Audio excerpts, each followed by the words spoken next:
It's track reviews.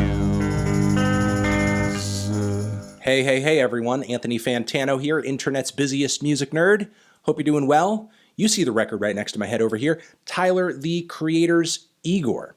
I'm going to do a track review of a track from the album that has been released as a single. Review on the way. This should hold you over. Also, hoping not to spoil too much of the album for myself, as I do want to review the whole thing ASAP, but we're going to give a shot to the track Earfquake. We're going to see what this song has to offer, what direction Tyler is going in on this track, and whether or not I get real excited down here in the loins area by this track. I'm just kidding, I'm being silly. Let's get into the track. Let's hear what it has to offer. Tyler, Igor, Earfquake, ba-bam.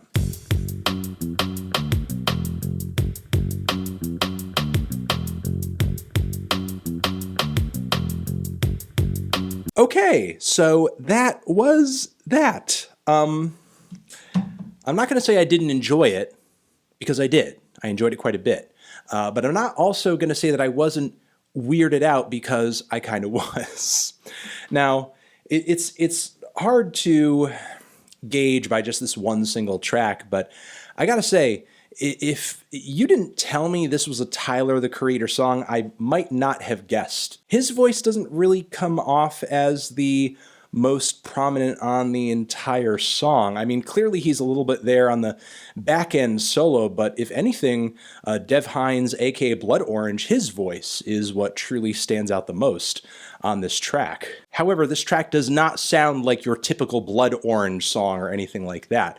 If anything, this track really shows how far Tyler has come since the days of Goblin, because it's come full circle in a way where he's progressed at songwriting and rapping and singing and producing to the point where he can now regress a little bit and do it in a way where it comes off a little rough. It comes off a little amateurish, but you know he can do it better than this, and he's just kind of leaving it a little loose, leaving it a little messy for an artistic effect. I thought the inclusion of Playboi Carti on the track was genius given the current state of hip-hop, and I thought his performance and input on the track generally was fun. I guess the one issue that you could say there is about the track is that as far as the lyrics and the theme and the topic go, it's pretty on the surface. It's pretty one-dimensional. It's very clearly a heartbroken song.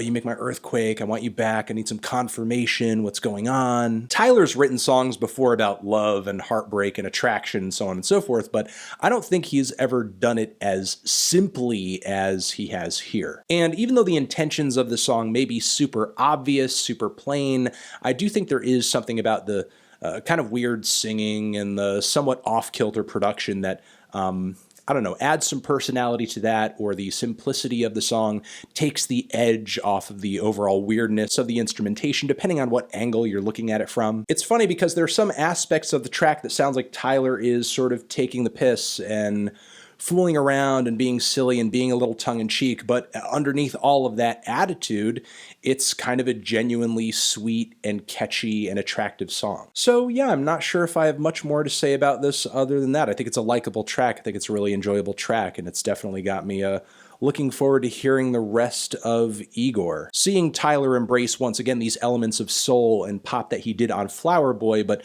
finding ways to make them sound a little mutated and subversive is incredibly interesting to me, and hopefully he does that more throughout the rest of this record. Those are my thoughts on the track. Loved it. Over here next to my head is another track review that you can check out. Hit that up, or the link to subscribe to the channel. Anthony Fantano, Tyler the Creator, Earfquake forever.